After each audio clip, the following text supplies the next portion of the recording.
good to have a friend there who will say all nice things about you. So lovely there. Thank you, Sonia, and thank you, Geeta ma'am. And hi, everyone else. Many of you I do know in one way or the other we would have met, and otherwise glad to meet as well. Thank you, first of all, for having me here, and it's a pleasure. Sonia, what she has done for me is to actually give me a framework, and that sounds like such a professional job she has done, because instead of having very basic questions, she has made it into something that is very current and very topical, and that shows that she herself is very well versed with what is happening in the world of media. Today we are doing Teachers Day, and I think one of the best things about journalism and being in this media for all young people, I would say, is that this allows you to continuously learn. And one of the good things is you ask the questions, you don't have to provide the answers. So everywhere you can go and you can ask those questions and people will tell you the answers. There's a, one of the very popular movies of Kamala Hassan, and there's an actor called Nagesh. They say, கேள்வி கேட்கறது ரொம்ப சுலபம், answers சொல்றது தான் முஷ்கில், kind of a thing. So that's the same thing. So we are in the privileged position where we can ask those questions. The idea is that if you are asking those questions, what are the kind of questions that you are asking which will get you the right answers? That perhaps is the skill that we learn. And through that, the fact that you will remain a student all your life, because you will get an opportunity to learn every single day, and that continues. And that's one thing that keeps you on your toes all the time. And that's perhaps the best part of being a journalist in these times, that you can communicate with anyone, ask anyone the questions. Nobody will charge you a fee for it, for that matter, and you can get away with getting all the answers. Journalism in the times of COVID has very much changed. Even otherwise, we've been talking about a very convergence newsroom. There was a time when, I spent about, should I say, 10 years in the Times of India and the Economic Times. That means the print medium, literally. Almost 10 years I spent. I was with Times of India in Delhi and Economic Times as well. And that's when I shifted to the television, when the first 24-hour news channel happened in India, which was called Star News 24/7. It was on the Star platform that NDTV was doing the news. And from then onwards to now, I would say, people thought that when television came, newspapers will die. That did not happen. When newspapers uh, continued to survive and evolve. Similarly, when television came after newspapers, both of them were there together. Now digital has come, and you are realizing that all three are coexisting. Much more importantly, not even coexisting, convergence, which has been a word that's very often used. Convergence is the way all newsrooms are working, and therefore, even though many people know me as a television journalist, actually 70 to 80% of my work happens in the digital medium, which is actually print medium, digital medium are in a sense similar to some extent, except that print medium, you had the deadlines were a little more relaxed, but now it is not the case even for print media people, because they have to keep up with their web versions, and they have to also do the same breaking news. They may not be on TV, but they also need to do on social media, on the handles given to them by their offices. So all our media newsrooms are looking very similar. They are convergence newsrooms, and you are doing the work of a reporter, you're doing the work of a camera person, you're doing the work of an editor, and very often you're posting it also. You're the producer of that entire news cycle which is happening as well, and all the time being very, very careful about what can because the responsibility is on you. There's going to be very little gatekeeping when you start when you are posting it yourself, and therefore that is something. So I'm going to go with the cues that Tranya has given me. With reportage becoming virtual more than live, how is the newsroom evolving to cope today's challenges? First of all, the newsroom increasingly, because there is no money with any of the media channels, and channels like NDTV are quite the favorite of the government, as many of you know, and therefore we have even less money than most others do, and we don't get advertisements. We are not advertisements are banned from our channel, even though many corporates do like us, and politicians also privately will tell you that we watch NDTV for unbiased news or whatever. That's something that's an aside. But beyond that, what is happening is, because the resources are so limited, and because we are living in a COVID environment, that earlier what we used to do in earlier times about going out and reporting, that is getting increasingly decreased, compromised, and therefore that kind of field reporting you're not seeing. Even otherwise, television evolved. You had a new, should I say, demigod of television, who is now asking you all the questions about give me the drugs, whatever. I'm not going to take his name, but that person redefined the way news is done, and therefore it got limited to studios in many ways, and not going out into the field, and you're not getting the field experiences per se. So two, three things are happening there. One, that all these newsrooms have all evolved for everyone. I used to be a 10-member bureau just in Hyderabad.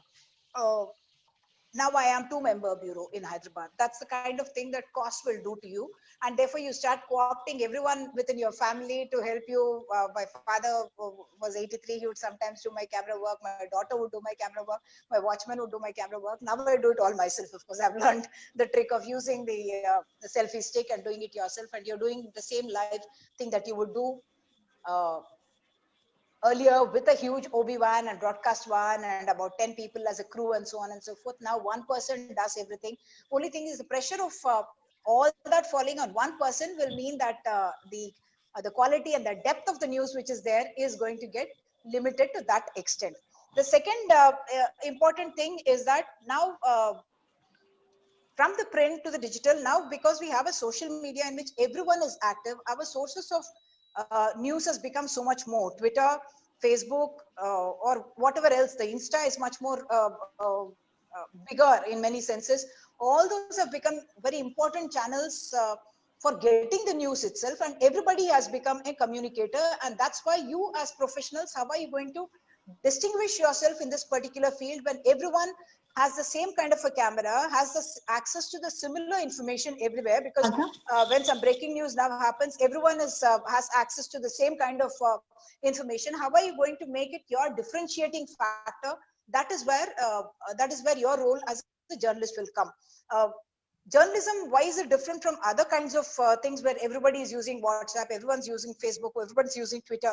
What is the difference that a journalist brings? We believe that we are doing some kind of a gatekeeping, and we also believe that we are the traditional value system of a news organization, that you will have unbiased news, you will have both sides of the news story, and you will allow your reader or your audience to make the choice about what is right and what their opinion could be and what they would agree with and what they may not agree with, without trying to impose only one viewpoint. And much more importantly is that gatekeeping, which will ensure that false news doesn't go in that. So if you are planning to build your career as news journalist, uh, I would say this is perhaps the best time, because in many ways you are able to build your own profiles on your uh, different social media handles. Use them very responsibly, use them in a very interesting, relevant manner, and think of yourself as professionals in the future who will be able to, for that you must start thinking about your profile and how you want to use your social media handle in the most responsible manner. Don't give in to the temptation of someone forwarding you something and it's very exciting and therefore I'm going to forward the same thing. You can land in very in a soup, really, in very dangerous territory if you do that. That happens actually to many news organizations itself, because this is the era of fake news, as you know. And I could cite to you many examples of where big channels have made blunders, have committed blunders because of falling for fake news. And therefore now, extremely important, the most important thing that will be your distinguishing factor for anyone is to first bring your credibility to be topmost. Credibility is the ultimate, because unlike in any other organization, for instance, why is today, even today, people will say Hindu mein maine padha tha to theek hi hoga, kind of a thing. That kind of a brand value that a Hindu has, because its reporters followed certain kind of ethical guidelines and way of reporting. Even if some people may say that they're too boring, they're just playing it too safe all the time, kind of a thing. But that was very important, so that you keep the credibility factor is very important. So don't give in to that. Give in to only news that is original, the field that you want to specialize in. It could be any field, any part of, where, if it is sports, if it is glamour, if it is politics, if it is children's issues, human rights, corporate business news, anything. But remember that what you post is what people will remember you by. And ultimately, you may have done 100 good stories and you do one wrong story or put out one wrong tweet, people will go after you for it. While you can earn a big name very well, even without the backing of a very big organization or a brand. Now you can build your own individual brands, but it's also a fact that in just one jhatka that can go away, and therefore you must use your social media handles and every other posting that you're doing, if you're planning to be a professional journalist, to do it very responsibly and never make that mistake, that temptation. Do not succumb to that temptation, because people will only remember that you did one wrong story and all your good work will be forgotten. And it's like a bullet that's already been fired. If you've fired it, there is no is it right in the part of a news journalist to include his or her views while reporting news item, is a question that's being asked. And I you're no, there are two different things. In an editor, in a newspaper, you have an editorial page and you have a news page. So when I am doing a news reporting, I'm not allowed to bring in my views, my biases in fact into it, unless it happens unconsciously. For instance, if I'm reporting on a school, for instance, and I somebody I know, or I know the principal, she's my friend, I need to either like judges recuse themselves. Similarly, journalist needs to say that, say, for my father runs a business in let's say electrical company, electrical cars, and if I'm talking about policy for electrical vehicles, electric vehicles, then I need to say that I have an interest there. I need to declare it. There's a disclaimer that I must put out, and then only I can proceed with it. First of all, your ideal is you won't report on a subject in which you have any kind of a vested interest.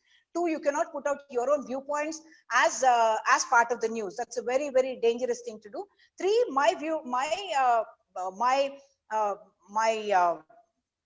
job as a reporter is to get you all sides of the story, and my job is also not just allowing people to have that platform. I must ask the right questions so that I will say that if you have this viewpoint, isn't this something, juxtapose it with, you play the devil's advocate for everyone in case their opposing view is already not there, and make sure that their view is also heard. So that's my job as a journalist, and therefore I'm not allowed to push through my views or my biases in anything that I do. Sometimes, journalism, by the choice of the stories you do, by the angle of the story you take, there is a certain bias, or should I say there is a particular angle. For instance, if there is a sexual assault of a child that has happened, uh, your line of questioning will be to protect the child and to be able to take care of all her or his rights, whoever the child may have been, and then proceed further, while not showing a bias even towards the person who is accused of that particular crime. In fact, very often all channels, and I've fought with senior police officials earlier, and these days they don't do it any longer. In fact, high court orders are there, Supreme Court orders are there about not showing the faces of the accused. That's not something that's supposed to be done, because only after a court convicts anyone, we are allowed to show their faces. And therefore, the trial by the media, which is happening right now, totally wrong, and that is not journalism at all, according to me, because that's what many news channels are doing, because it's also having big TRP, as many of you would be following. And therefore, so the second part that she says is, with the bulk load of news coming from various sources, how is gatekeeping in place, and how do we ascertain the authenticity of a message? This is a very, very tricky part, because authenticity of the messages you don't know, because your uncle who is very well educated has passed you on something about COVID, some treatment about COVID. You will believe it blindly because it is coming from someone who you think is authentic and who has his best interest in mind as far as you're concerned. But fake news is a very dangerous way of getting into every place, and therefore I would say, unless that's why certain handles are social media handles also, or certain channels are more reliable than others. Social media, in fact, you get completely uh, you can be completely taken for a ride, and I've seen even very educated people fall for it. We also tend to fall for it sometimes. So we have to be doubly careful all the time, asking the question, is this fake, is this real, is this fake, is this real? As you know, in any accident that happens, immediately you will get so many videos, and you don't know which is real and which is not real, because, as I said, the resources are also very limited for news channels, and therefore we are relying sometimes on local people to also give you news. They become your primary source of news, and that without verification can be very dangerous. I remember 2007 when the blast happened here, the twin blast happened in Hyderabad as well. When people tell you, they will say, they've seen a blast, and they will say कि हम खुद देखा madam, 40 लोग तो वहां पे ऐसे ऐसे पड़ गए थे, मैं खुद ही 10-15 लोगों को तो मैंने खुद ही उठाया. They may be, see, anyone who's a primary responder in a situation and has seen a very dramatic situation will tend to exaggerate. That's one thing. But it may also be true that those people were unconscious and presumed dead by a person who is not medically trained to handle those kind of situations. But unless you have a primary confirmation and you're able to go with that primary confirmation, do not put out the news. If you're planning to be, again, as I said, a professional journalist, someone whose news will be, whose news reportage will be valued and respected, and whose views also subsequently will be valued, because they are based on fact and not based on any kind of a bias or prejudice. So be very careful about the kind of posts that you put out in the public media. Doesn't mean that you don't take a stand on issues. That's a different thing altogether. Taking a stand on issues on your personal handle is very different from when you are reporting the same thing, whether it's a CAA. Does your convictions get embedded in your reporting pattern? I would say it may be unconsciously, it would be, I guess. I mean, sometimes, you know, in some, I have reported a lot on children, women, development issues and so on. And sometimes when I'm introduced at meetings, they say, she's almost an activist. And I used to say, my God, that's a very dangerous thing to say to me, that journalists cannot be activists and we are not meant to be activists. So even though it may appear like that because of the kind of stories that you may be doing, but that's not a good label for a journalist, because I must not reflect my convictions in that. Yes, I may have a certain bias or a certain, for instance, being a woman, I keep saying that even if it is politics, if it is environment issues, all of them, I will tend to look at it also through a woman angle or also through a child angle. And I think that's an advantage that I have as a woman. And I also get access to those kind of spaces inside homes. I can go into the kitchen, I can go into a bedroom, I can talk to women. Very often women are may not want to culturally come out and talk to men. So those are advantages that I have, that I think is a positive bias that that comes in. And I think it actually helps me to tell a more layered story when I'm dealing with reporting even something as tragic as, say, child sexual violence story. The fact that you can go in and talk and create a bond of trust, hopefully. And if you don't violate it, you're not allowed to violate it. There are ethics that we follow in journalism, that if you say you will not do it, you're not allowed to do it. And therefore, that's something that we do follow. I'm going to go to the next one, or should we keep continuing to have questions? Is that your views on the ongoing campaign with one popular channel on SSR, is it right or wrong? I'm not going to judge whether it is right or wrong, but it is not journalism. It is entertainment. And I actually, I don't watch television much, but sometimes I switch it on for entertainment value, just to see, oh my God, how much of a hyperventilating is he going to do, and so on. But even that I can't bear after a while. I mean, you kind of, you know, at a time when everyone is very depressed with all the time COVID news, there's a fatigue that people have got about COVID and so on and so forth. And therefore, the other story is very exciting. You have glamorous people there, and it is Bollywood, and there's drugs, and there's film. So this combination is a very deadly combination of things that people like to see. It's like a cinema that is unfolding in front of you, except that there are real people. And you are not the judiciary, you are not the police, you are not the investigation. So he has done that even in the past. I mean, in many cases, there was an IPS officer case from Bengaluru that he handled, and he said he was guilty. There is a Shashi Tharoor case. There are many such cases that he has handled. So I don't treat his journal, his shows or his channel as reportage. And anyone who sees it would know that it is not reportage. Many people like it. They have high TRP as well. So I have no argument against it. In our country, there's a thing that, you know, people who have, even if I own a political party, I am allowed to still own a channel. And if I had the money, I can make a channel and say, Uma is the most beautiful person, most intelligent, most smart. Nobody can stop me from saying that. It's not illegal to do it. So that is something that everyone is allowed to do. But what is journalism and what is not journalism? On that, we can have a viewpoint that's very different. And I don't consider it as journalism at all. So how is regional news of importance being packaged to fit to the national audiences? Very often what's happening is this national and regional is a very, very dangerous kind of categorization that happens. And I believe that a lot of very good journalists actually come from the field, and I'm very grateful that we still have that kind of a network of people who may be passionate about journalism and who are actually getting us the real stories wherever they are happening, however they are happening. And that's a very important. It's not the editors who make newspapers or who make television channels. It is these reporters on the ground who are telling you the daily news, committed people who are telling you what's happening on the ground and looking for those things that are going around. Corruption, it may be the administrative bureaucratic kind of a red tape which is happening. All that is very, very important reporting, and it's a failure of the national channels if they are not able to take it up and make them into national channels, national news.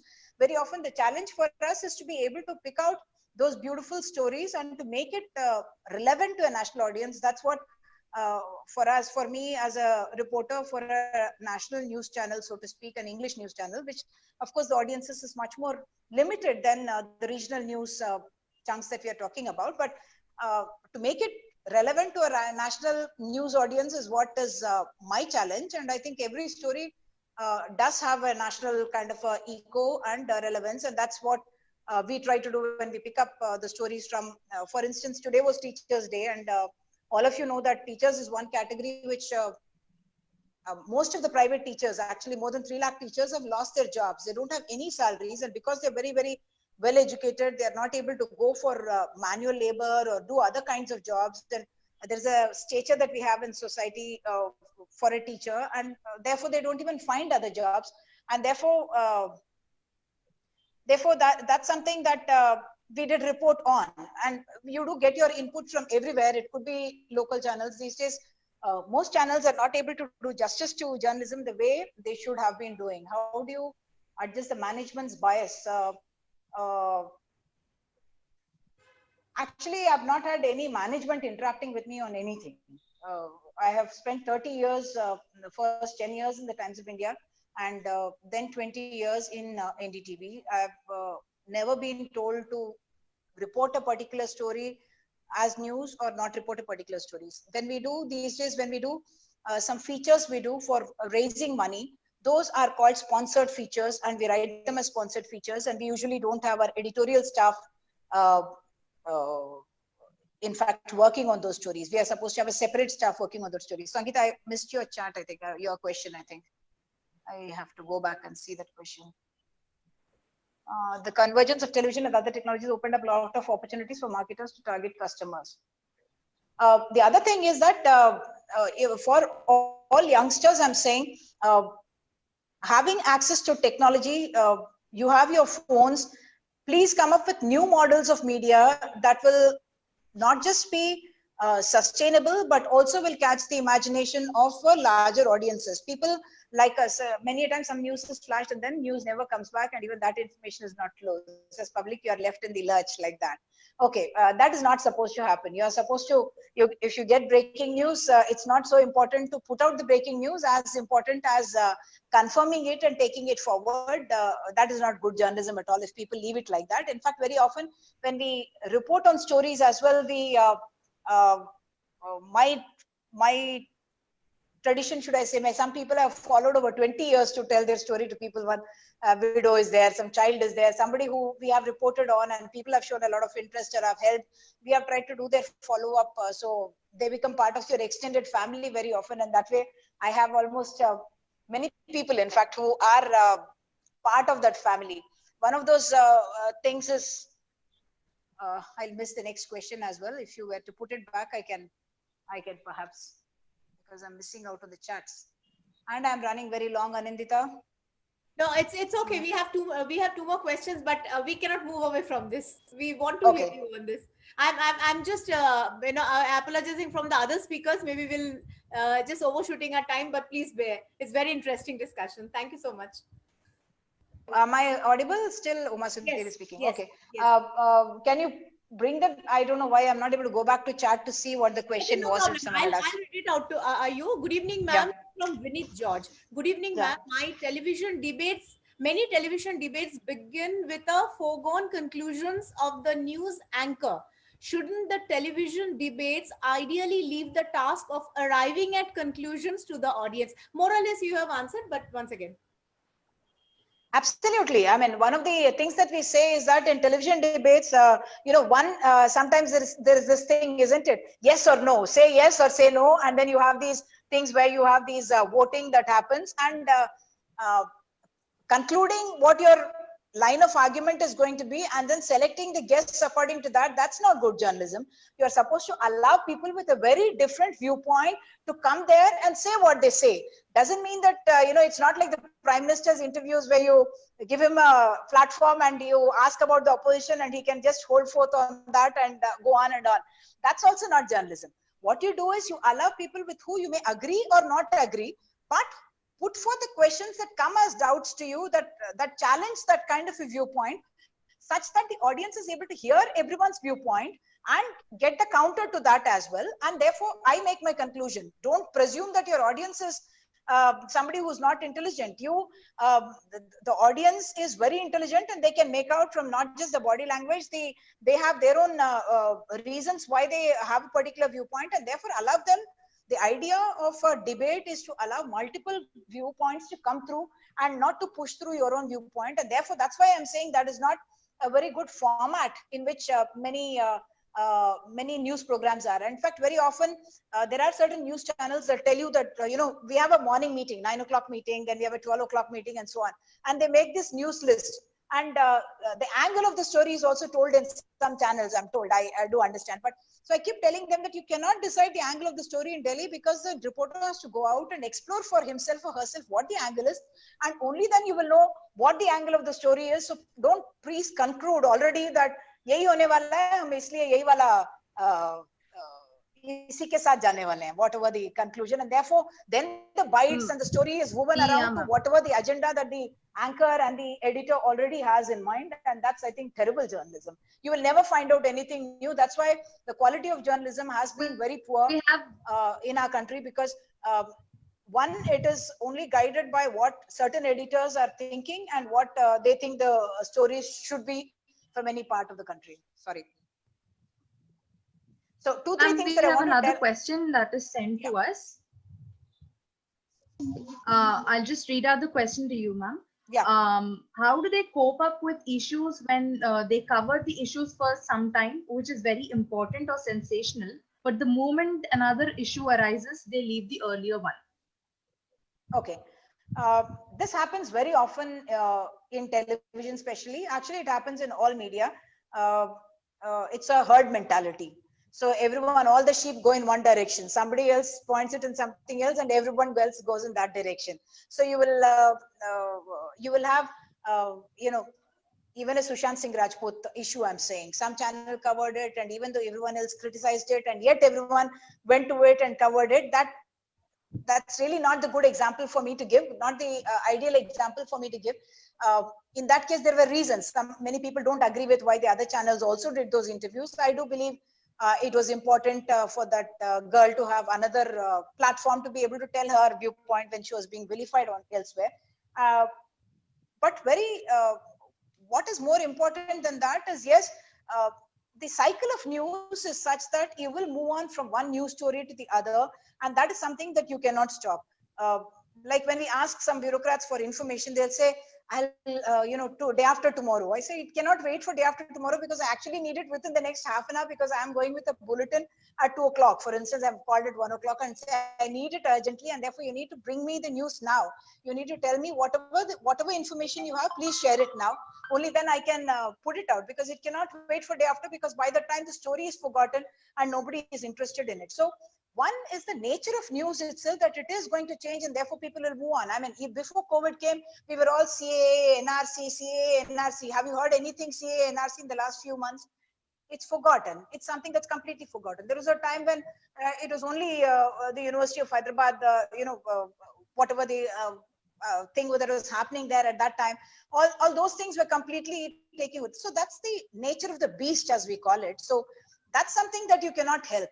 But to keep it meaningful is the responsibility of journalists, and to keep it relevant to what people are experiencing and feeling in their daily lives, that's also the responsibility of the journalists and the channels, and I would also say to some extent the responsibility of the audiences as well, because everyone says bad journalism, Sushant Singh Rajput को headline बना दिया, लेकिन वही सब सुनना चाहते हैं, वही सब डालेंगे शाम को जाके, अच्छा क्या हुआ, उसके भाई को अरेस्ट कर लिया.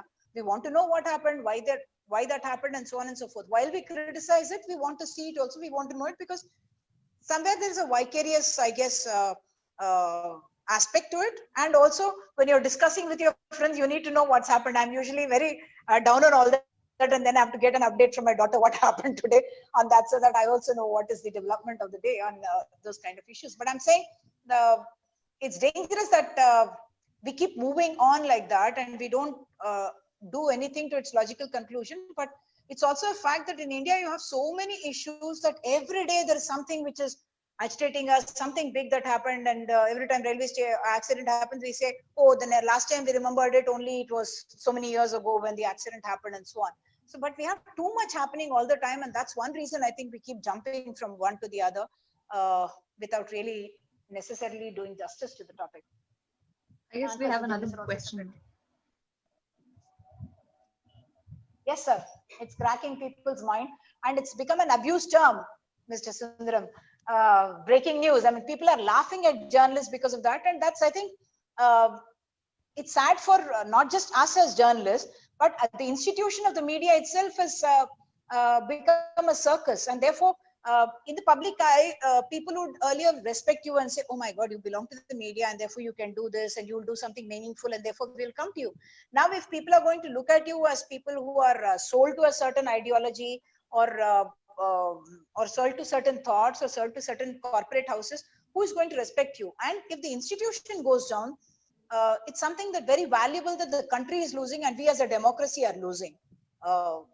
It's a very valuable institution, and therefore I think we need to remember that as young journalists, that even if you are individuals, because you people are smart with technology, you may be able to come up with new models, media models that are sustainable, and yet maintain all the ethics that are required, values. And one of the things that I would always tell people, it's not brilliance that really counts. It's not brilliance that counts, but consistency counts. Consistently telling the truth, consistently being sincere to what you're doing, and trying to do the best job that you do. And I can tell you, you will come on top of whatever you're doing. That consistency is something that you must remember. People are afraid to ask questions because they feel their knowledge gaps may be exposed. Get those knowledge gaps. They will be actually very small, where you realize that when you don't know technology, you think, oh my God, this is so daunting. You think about it like that. When you start using it, you realize it's the simplest thing possible. What all the youngsters are doing it like that, and we are struggling with technology, we think, but it's actually very simple. So try to make that little effort to get over the knowledge gap.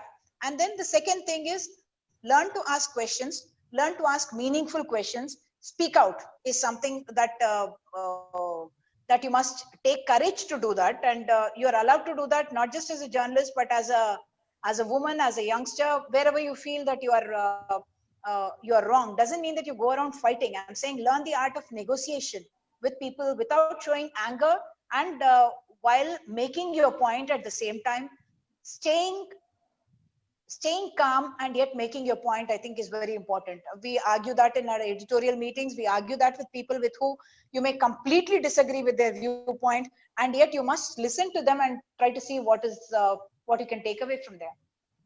I guess, ma'am, there's one last interesting question that we take from the chat. While exposing big things or big rackets, the journalists have life threats. How do you handle that? Life threats. Is that what the question is? Something else I saw here. Yes. About something else, masala. Yes, okay. Ma'am. Okay. Life threats is actually quite real. While many journalists in regional areas have very little protection because they don't even have a social profile. For a Ravish Kumar, for instance, if he has life threats, or Gauri Lankesh, we are all talking about it, anniversary of the day that she was shot dead as well. Life threats is something, it's not a sudden thing that's happening. It's part of the same process of not allowing voices to come out and not allowing truth to come out. And that's an effort. I'm not saying all politicians are criminals, all political parties are trying to do that, but in their own ways, whether it's the ruling party at the center, ruling party in Telangana, ruling party in Andhra Pradesh, everywhere the pattern is the same, absolutely the same. They would not want you to put out stuff that is inimical to them. That is understandable as well. And they also are also achieving that very well by controlling many media channels and therefore the content in the media channels as well. So that is not something that we can fight. Like I said, anyone can own a channel. Therefore, political parties also can own channels. The only thing that I would say is audiences need to be discerning about where they're getting whatever the kind of news that they're getting. I'm forgetting the line of argument. We were going to talk about threats. Threats is something that you will get in Yes. in 2-3 manner. One is a physical threat itself. When we go, I'll just share one example. For instance, when we were doing some expose in Ballari, where we had those famous brothers from Ballari, and I was told when we were going there that if you go there and akkada, people will bury you also, nobody will even know where you are buried. So nobody will know any any any kind of evidence will not come out about where you are and what you are. So you must be very careful, they said. But you went there, you did your reporting, you came back. Of course, I belong to NDTV and therefore I will be doing live from somewhere, so on and so forth. You may think of it as something that gives you a certain degree of protection in that sense. That's why, but in many places it doesn't. One is if you go to political parties, you get attacked. You can get physically attacked as well. I was attacked by Jayalalitha's party when I reported that she's gone to jail, not something of my doing, her own doing and the court's doing, but the court had decided on that. But till that time, they were feeding us all laddus and all that, thinking she's coming out. And the minute we knew that the thing was coming out, and then we reported that it is coming out, and then suddenly decided that they decided that I was speaking in Hindi and reporting for a Hindi channel.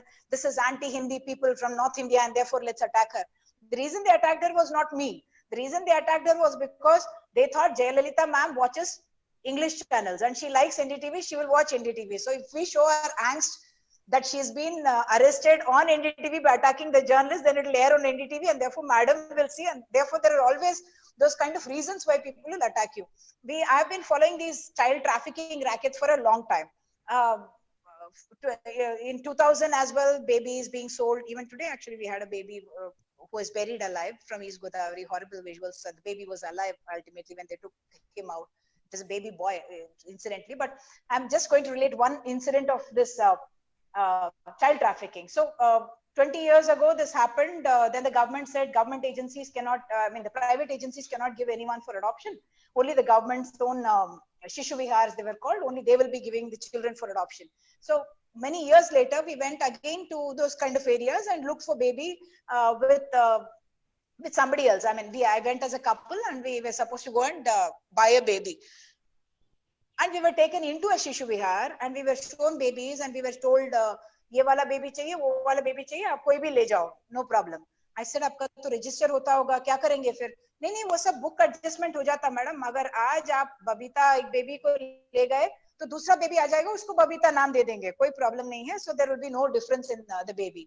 So with the technology, what happened was now I said, no, I can't take it now. I have to see a good muhurtam before I take baby home. So because it's illegal also for me to bring a baby back home. Then he said, नहीं, आप कल आते तो 3 kg का गया, 2-3 kg के गए. What is 3 kg? 3 kg is baby. Saying yesterday आप कल शाम को आते तो 3 kg का आपको मिलता, आप मिस कर गए, कल शाम का आपका मिस हो गया. Then within a week he sends me for photographs of babies who I can select on WhatsApp. The technology had changed now. You don't need to physically go there. He said, अगर आपको हैदराबाद में ही male baby चाहिए तो आप 1 हफ्ता दो, मैं आपको हैदराबाद में लाके दूंगा.